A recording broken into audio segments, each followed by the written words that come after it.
बिस्मिल्लाहिर्रहमानिर्रहीम। आज हम जो हमारा आरडीएस टारगेट का एलएमएस है उसके डेमो को डिस्कस करने लगे हैं, क्योंकि हमारे जो डिफरेंट क्लाइंट्स हैं वो हम जब एलएमएस उनको हैंड ओवर करते हैं तो उसके बाद उन्होंने इसको किस तरह से यूज़ करना है, तो उनको काफ़ी इसमें कोई कन्फ्यूजन वगैरह हो या इस तरह की कोई परेशानी हो, तो इसलिए हमने सोचा है कि हम इसके लिए एक प्रॉपर वीडियो रिकॉर्ड कर लें ताकि वो इसको देख कर फर्दर इसको इस्तेमाल कर सकें। तो हमारे पास यहाँ एक क्लाइंट है, तो इनकी जो वेबसाइट या एलएमएस है उसको हम ओपन करते हैं। ये उनकी वेबसाइट है।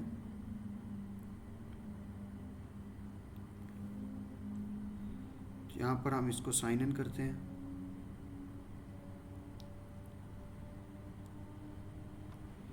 ये हम एडमिन पैनल बेसिकली ओपन करने जा रहे हैं, क्योंकि हमने एडमिन पैनल के डिफरेंट पैनल्स को जो ओवरऑल पूरे डैशबोर्ड को इसमें डिस्कस करना है।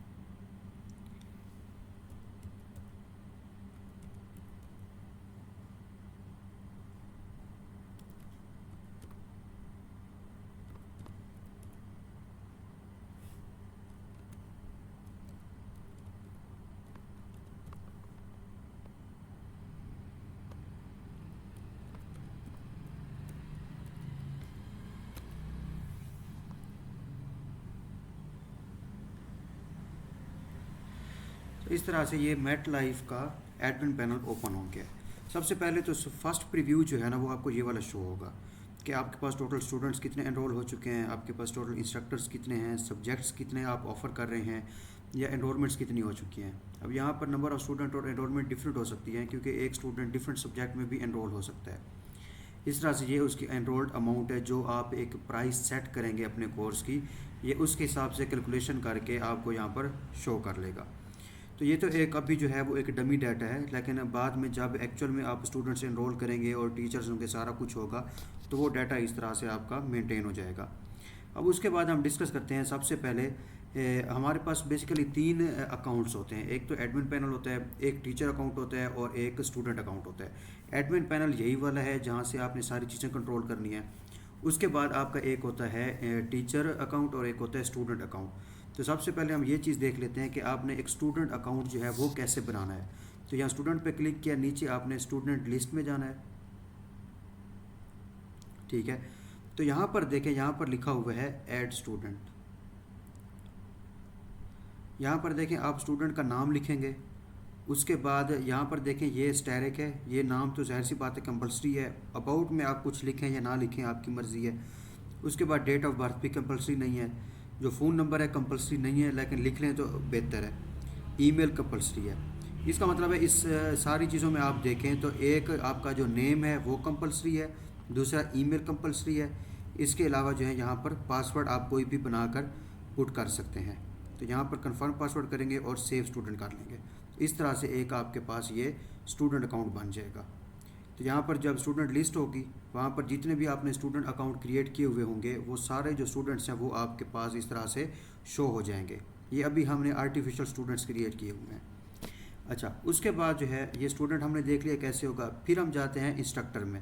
तो उधर थी स्टूडेंट लिस्ट, इधर लिखा हुआ है ऑल इंस्ट्रक्टर। तो यहाँ पर आप जाएंगे। ठीक है, यहाँ पर आप लिखेंगे, ये करेंगे क्लिक ऐड इंस्ट्रक्टर। तो यहाँ पर आपके पास जो भी टीचर का अकाउंट आप बना रहे हैं उनका नाम लिखेंगे नेम में। अबाउट ज़रूरी नहीं है। इस तरह से यहाँ पर भी ईमेल ज़रूरी है और देन पासवर्ड और कंफर्म पासवर्ड। मतलब चाहे स्टूडेंट अकाउंट बनाए या टीचर अकाउंट बनाए, आपके लिए जो ज़रूरी चीज़ें हैं आपके पास उनका नाम होना चाहिए जिनका अकाउंट बना रहे हैं। इसके अलावा उनकी ईमेल होनी चाहिए। फिर आप अपनी तरफ से कोई भी पासवर्ड बनाकर उनको देंगे। तो इस तरह से यहाँ पर नीचे जब आप सेव इंस्ट्रक्टर करेंगे तो वो इंस्ट्रक्टर आ जाएगा। उसके बाद जो है यहाँ पर एजुकेशन के रिलेटेड सारी चीज़ें हैं। सबसे पहले हैं कोर्सेज़ में यहाँ पर है कैटेगरी। अब मिसाल के तौर पर आप मुख्तलिफ़ प्रोग्राम ऑफ़र करते हैं। जैसे हम कहें कि भाई एक मैट्रिक है, एक एफएससी है, एक बीकॉम है। तो अगर आपने एक पहला मेन आपने अगर फ़ोल्डर क्रिएट करना है मैट्रिक के नाम से, तो आप यहाँ पर ना कैटेगरी लिस्ट में जाएंगे। ठीक है, यहाँ पर जो है आप नेम लिखेंगे, मिसाल के तौर पर मैट्रिक। उसके बाद अब यह है कि मेन फ़ोल्डर यानी सबसे बड़ा फ़ोल्डर आप मैट्रिक बना रहे हैं, उसके अंदर आप फिज़िक्स, केमिस्ट्री, बायो के सब्जेक्ट क्रिएट करेंगे। तो उनका मेन हेड जो है वो मैट्रिक है। मैट्रिक के ऊपर मज़ीद कोई कैटेगरी नहीं है। मैट्रिक के नीचे कैटेगरी हैं फिजिक्स, केमिस्ट्री, बायो, मैथ, लेकिन मैट्रिक के ऊपर कोई कैटेगरी नहीं है। तो इसलिए क्योंकि मैट्रिक मेन कैटेगरी है, इसके ऊपर मज़ीद कोई नहीं है, तो इसलिए यहाँ पर जो पेरेंट है वो आपने यही नन सेलेक्ट कर लेना है कि इससे बड़ा मैट्रिक का कोई भी फोल्डर नहीं होना चाहिए। तो इधर जो है वो मुख्तलिफ जब होंगी तो पोजीशन ऑर्डर आप सेट कर सकते हैं। तो ये सारी चीज़ें जब आप पुट करेंगे तो इसके बाद आप क्या करेंगे, क्लिक कर लेंगे। ठीक है, तो यहाँ पर देखिए ये मैट्रिक बना हुआ आ गया है।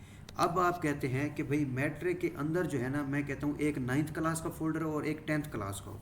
तो यहाँ पर आप लिखेंगे क्लास 9।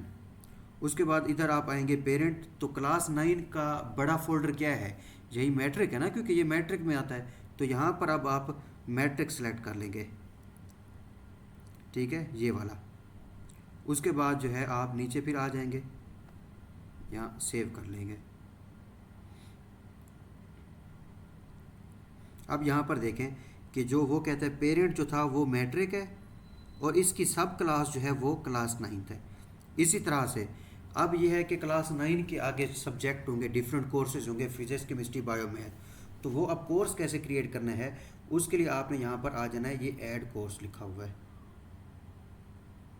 ठीक है, ये कोर्स है। उसके बाद जो है ना आपने यहाँ पर टीचर अकाउंट जो भी बनाया होगा और ये कोर्स जिस टीचर को आपने असाइन करना है कि ये इस टीचर का है, उन इंस्ट्रक्टर को आप यहाँ पर सिलेक्ट कर लेंगे। यहाँ पर आपने लिख देना है अपने कोर्स का नाम, जैसा कि मिसाल के तौर पर फ़िज़िक्स। ठीक है, ये सारी चीज़ें आपने पुट कर देनी है। यहाँ पर आएगा मेन कैटेगरी आपकी आ जाएगी मिसाल के तौर पर मैट्रिक, और सब कैटेगरी आपकी आ जाएगी क्लास 9। ठीक है, उसके बाद ये लेवल है कि अगर आपको लगता है आपका जो कोर्स है वो एडवांस लेवल का है या कौन से लेवल का है। इसके अलावा जो है ना ये बिगनर, इंटरमीडिएट, एडवांस लिखा हुआ है, इसकी जगह जो है ना आप इनके नाम चेंज कर सकते हैं। मिसाल के तौर पर आप लिखें 9, 10, 11, 12। तो क्योंकि फ़िज़िक्स का कोर्स जो आप क्रिएट करने जा रहे हैं वो अगर क्लास 9 का है तो क्लास 9 वाला लेवल आ जाएगा। ये कैसे चेंज होंगे इनके नाम वो भी मैं आपको बता दूँगा। इंग्लिश लैंग्वेज आपने सेलेक्ट करनी है। ठीक है, उसके बाद ये है कि अगर तो फ्री कोर्स है तो यहाँ पे सिलेक्ट करेंगे, लेकिन फ्री क्यों होगा, तो यहाँ पर अगर डिस्काउंटेड है, आप कहते हैं कि एक्चुअल प्राइस भी शो हो, फिर वो क्रॉस होकर नीचे डिस्काउंटेड प्राइस हो, तो यहाँ पे क्लिक करेंगे। यहाँ पर आप लिखेंगे कि भाई एक्चुअल प्राइस है मिसाल के तौर पर 10,000 और डिस्काउंटेड है आपकी 5,000। ठीक है, तो इस तरह से ये आपने कर लेना है।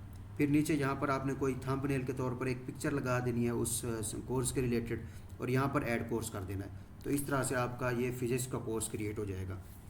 उसके बाद ये लिखा हुआ है कोर्स लेवल। अब कोर्स लेवल से मुराद ये वही वाले हैं, देखें बिगनर, इंटरमीडिएट। अब बिगनर का नाम आप चेंज कर सकते हैं अपनी मर्ज़ी के मुताबिक। मिसाल के तौर पर हम इसको एडिट करते हैं। ठीक है, इसको बिगनर की जगह आप लिख देते हैं कि भाई ये था सपोज क्लास 10। ठीक है, तो यहाँ पर देखिए ये क्लास 10 इसका नाम आ गया। तो अपनी मर्ज़ी के मुताबिक आप कोई भी इस तरह के लेवल वगैरह कर सकते हैं। अच्छा, उसके बाद जो है ये बात आती है क्विज़ की।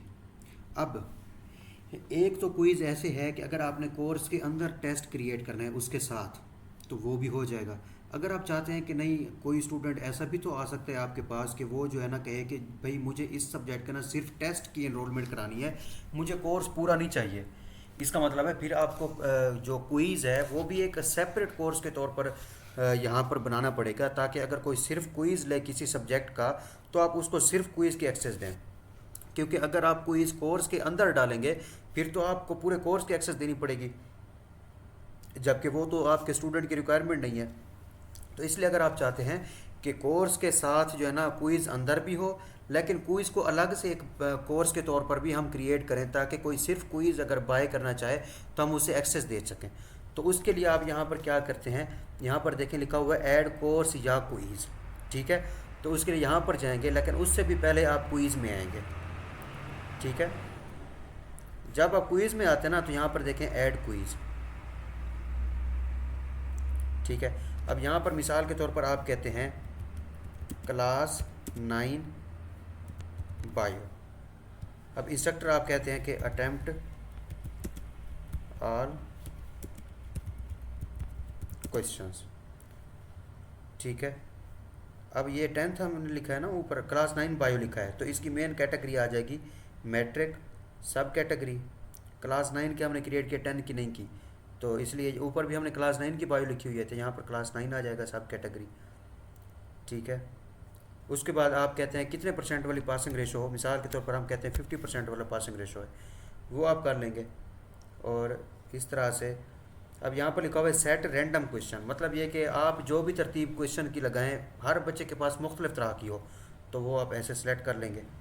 ठीक है, अब वो नंबर ऑफ क्वेश्चन या टोटल क्वेश्चन का पूछ रहा है, तो इस तरह से वो आपकी रिक्वायरमेंट के मुताबिक नीचे आप कर लेंगे सेव ऑनलाइन क्विज।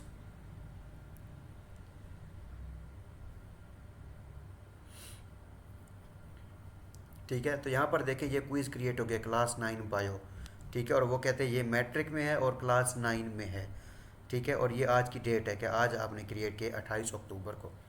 ठीक है, अब यहाँ पर अगर मैं देखूँ ना, अगर मैं इसको यहाँ पर जो है एडिट करूँ, तो यहाँ पर आपको नज़र आया होगा एक चीज़ जो कि यहाँ पर लिखा हुआ है ग्रुप।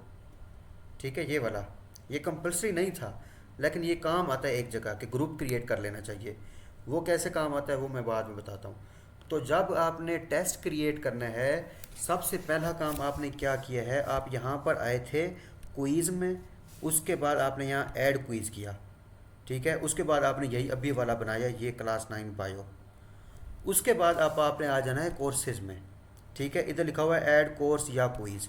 कोर्स अलग से कैसे क्रिएट करना है वो भी बता दिया। अब आप कहते हैं कि मैंने कोर्स को भी एक अलग से, क्विज़ को भी एक अलग से कोर्स के तौर पर क्रिएट करना है ताकि मैं सिर्फ क्विज़ की एक्सेस दे सकूं। तो आपने यहाँ कोर्स की जगह क्विज़ सेलेक्ट किया, इधर आप टीचर सेलेक्ट करेंगे कोई भी, मिसाल के तौर पर हम ये वाला सेलेक्ट कर लेते हैं।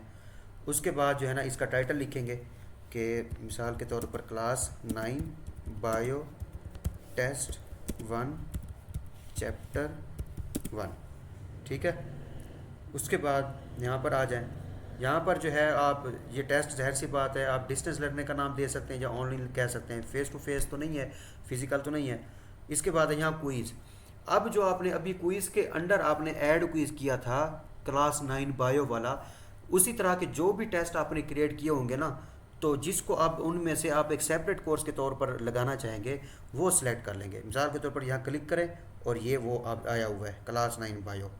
ठीक है, लेवल में आप जो भी सिलेक्ट करें, मिसाल के तौर पर इसको आप कहते हैं क्लास 10 बोल देते हैं, वैसे तो गलत हो जाएगा क्योंकि क्लास 9 है, क्लास 10 है लेकिन हमने लेवल का नाम बस वही एडिट किया था। यहाँ इंग्लिश आ जाएगा। जैसे कोर्स की प्राइस थी कि फ्री कोर्स है या डिस्काउंटेड है, सेम यहाँ पर भी आप शो कर सकते हैं कि इतनी एक्चुअल प्राइस है उसकी और ये उसकी डिस्काउंटेड है। यहाँ उसकी कोई इमेज लगा सकते हैं कि जिस टीचर का वो क्विज़ है उसके रिलेटेड। यहाँ पर हम नीचे ऐड कोर्स करेंगे। अब बज़ाहिर तो ऐड कोर्स लिखा हुआ है, लेकिन ये एक क्विज़ अलग कोर्स के तौर पर क्रिएट हो रहा है ताकि कोई सिर्फ क्विज़ की एक्सेस ले तो आप वो भी उसे दे सकें। ठीक है, ये वाली चीज़ आपको समझ आ गई। अब आपने देखना है कि भाई वो जो सवाल थे उनको हमने कैसे अपलोड करना है। ठीक है, उसके लिए आपके पास डिफरेंट ऑप्शन है।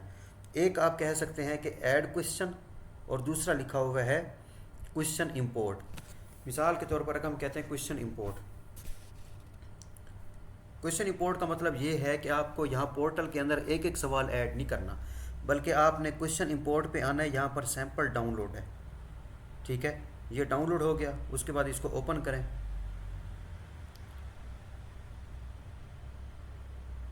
ठीक है, इसको एनेबल एडिटिंग करें। अब ये एक सैंपल आ गया है, कोशिश करें इसमें कोई एरर ना आए वरना ये अपलोड नहीं होगा। सबसे पहले तो आपके MCQ बेस अगर एग्ज़ाम है तो यहाँ पर आपने हर सवाल का MM लिख देना है। ठीक है, ये ऐसे क्योंकि मल्टीपल चॉइस हैं, सॉरी ऊपर डबल M हो गया, सिंगल M लिखना है। डबल होगा किसी में भी, कोई भी एरर होगा किसी कॉलम में किसी रो में तो वो फाइल अपलोड नहीं होगी। उसके बाद यहाँ पर जो सवाल है, मिसाल के तौर पर आप कहते हैं कि भाई ब्रांचेज ऑफ इकोनॉमिक्स आर, ये आपका क्वेश्चन हो गया। ठीक है, ये ऐसे यहाँ पर आप लिखते हैं कि ब्रांचेज ऑफ इकोनॉमिक्स आर,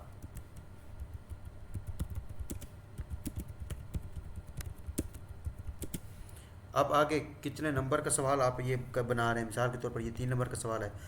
फिर उसके बाद करेक्ट आंसर अभी छोड़ दें, फिर आप लिखें कि ब्रांचेज ऑफ इकोनॉमिक्स आर 1 2 3 या 4। 4 ऑप्शन अगर आपने देने हैं तो फिर इन 2 कॉलम को आप डिलीट कर देंगे। ठीक है, इसको भी डिलीट कर देंगे। ये 4 ऑप्शन हो गए हैं। उसके बाद अब चारों में से अगर तो एक ठीक है, मिसाल के तौर पर हम कहते हैं इकोनॉमिक्स की 2 ब्रांचेज हैं, तो आप दूसरा ऑप्शन ठीक है तो 2 लिख देंगे यहाँ। अगर तीसरा ऑप्शन ठीक होता तो 3 लिख देते। ठीक है, अब यहाँ पर मिसाल के तौर पर मैं कहता हूँ इस तरह से 3। ठीक है, अगर इंग्लिश में मैं लिख देता हूँ ना यहाँ पर 1 2 3 और 4। अब यहाँ पर लिखा हुआ है कि भाई इकोनॉमिक्स की ब्रांचेस कितनी है, 1 2 3 4, तो इसका करेक्ट आंसर है 2। तो यहाँ पर आप लिखेंगे ऐसे 2 मैथ वाला, ना कि वो स्पेलिंग लिखेंगे, मतलब वो वर्ड नहीं लिखना, ऑप्शन नंबर लिखना है कि दूसरा ऑप्शन ठीक है, तो 2 लिख लिया। किसी में आप हो सकता है कि 2 करेक्ट आंसर बनते हों, तो वो अपने इस फॉर्मेट में लिखना है। अगर एक से ज़्यादा होंगे तो आप पहले एक करेक्ट आंसर लिखेंगे, फिर ये आप डालेंगे आइकन साइन, और उसके बाद दूसरा। तो ये इस तरह से जब पूरी फाइल आप बना लेंगे, जितने भी क्वेश्चंस आपने बनाने हैं, फाइल को सेव कर लेंगे। ठीक है, मिसाल के तौर पर मैं इसको सेव नहीं कर रहा, सेव कर लिया। अब आपने क्या करना है, मैंने कहा था कि ग्रुप भी इम्पोर्टेंट है, ग्रुप कैसे बनना है वो अलग बताऊंगा आपको, लेकिन ग्रुप आपने पहले बनाए होंगे तो यहाँ पर आप ग्रुप वो सिलेक्ट कर लेंगे। ठीक है, उसके बाद आपने बल्क इंपोर्ट करना है। ठीक है, ये यहाँ से यहाँ ब्राउज़ करेंगे तो जो आपने फाइल के टेस्ट वगैरह क्रिएट किए हुए होंगे वो अब यहाँ पर जो है ना अपलोड कर लेंगे।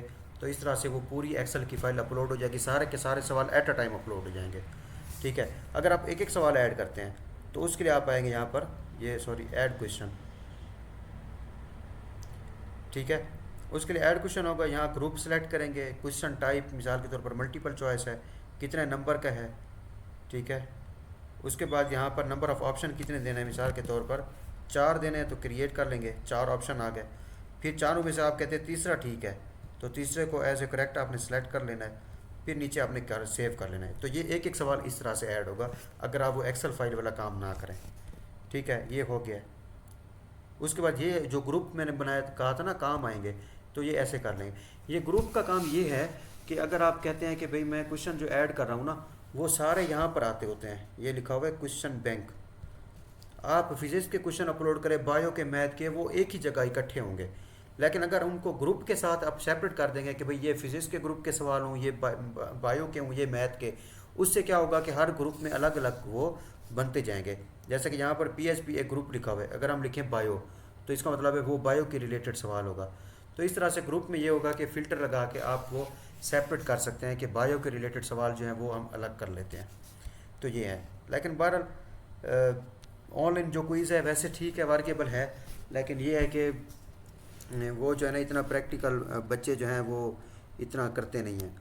ये मैं अपना पर्सनल एक्सपीरियंस बता रहा हूँ आपको, लेकिन ये है कि बहरहाल मैंने आपको समझा दिया है। बेसिकली जो एलएमएस में चीज़ें होती हैं वो ये कि स्टूडेंट अकाउंट कैसे बनेगा, टीचर अकाउंट कैसे बनेगा, कोर्स कैसे क्रिएट होगा। उसके बाद ये है कि भाई आपने कोर्स की एनरोलमेंट कैसे देनी है।